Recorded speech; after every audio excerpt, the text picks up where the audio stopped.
I lay at the bottom of the hospital stairs, pain burning through every bone, breath shallow, ribs screaming, and above me, Bria. She didn't rush to help. She smirked, leaning over the rail, whispering just loud enough, "You deserved it." When my parents arrived seconds later, they didn't look at me first. They wrapped their arms around her trembling shoulders. "It was an accident, right, Bria?" Her fake sobs filled the hallway. I tried to speak, but pain silenced me. What none of them knew, what Bria hadn't noticed, was that the security camera above the stairwell had caught everything, and the head nurse had already pressed record. Bria wasn't always my enemy. Once she was my other half, my protector, my confidant. We were inseparable as kids, matching dresses, whispered secrets under blankets, promises to always take care of each other. But promises rot when envy takes root. By the time we were teenagers, her smiles had edges. Every achievement I earned became her shadow. Every time I rose, she found a way to pull me down. And our parents? They never saw it. To them, Bria was the fragile one, the misunderstood one, the one who needed protecting. I was strong, so I could be ignored. That was their mistake. I started noticing patterns years ago. My journal ripped apart, secrets I'd written weaponized against me. A boyfriend who suddenly changed his mind after a late-night conversation with Bria. Even my college acceptance sabotaged when she accidentally sent my essay file corrupted. And every time she cried her way out of blame. Every time my parents believed her. But the stairs? That wasn't sabotage. That was intent. That was Bria deciding I shouldn't get back up.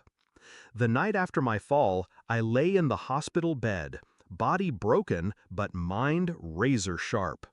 The nurse came in quietly, eyes meeting mine with something close to pity.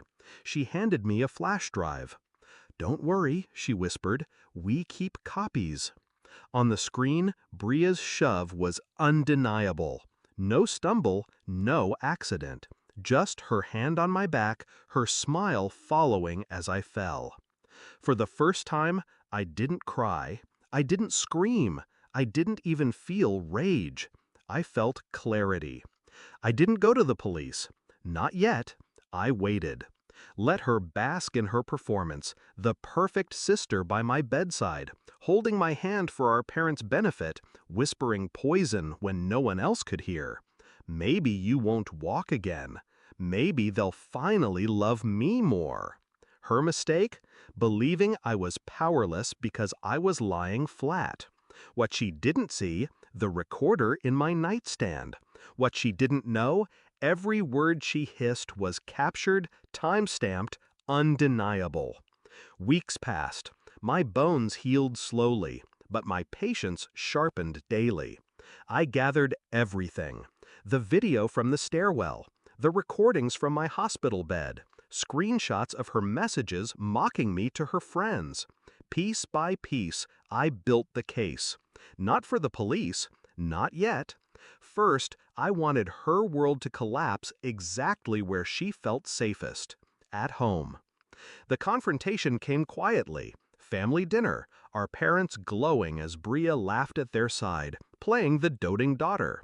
I set my phone on the table, pressed play. First, her laughter in the hospital room. "Maybe you won't walk again." Then, the stairwell footage, her hand shoving me, her smirk, her whisper. "You deserved it." Silence. My parents froze. Forks clattered against porcelain. Bria's face drained of color. She stammered, eyes wide, hands shaking. "That's fake. It's edited." I leaned forward, calm, deliberate. Security footage, hospital recordings, verified. Try again. It was almost poetic, watching her facade crack. All those years of lies unraveling in seconds. Her tears this time weren't convincing. They were frantic. Our parents didn't rush to hold her. They didn't comfort her. They looked at me, and for once, they believed me. I didn't scream, I didn't gloat, I simply stood, sliding the flash drive across the table toward them. You'll need this when the police call. They already have copies.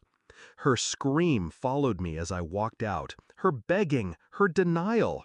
But it didn't matter anymore, because the world finally saw Bria for what she was.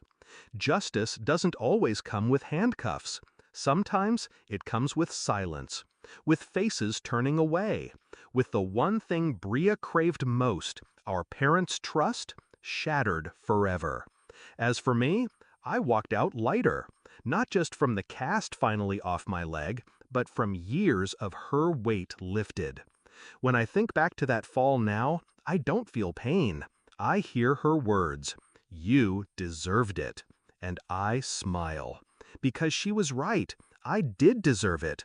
Not the fall, not the pain, but the chance to finally rise.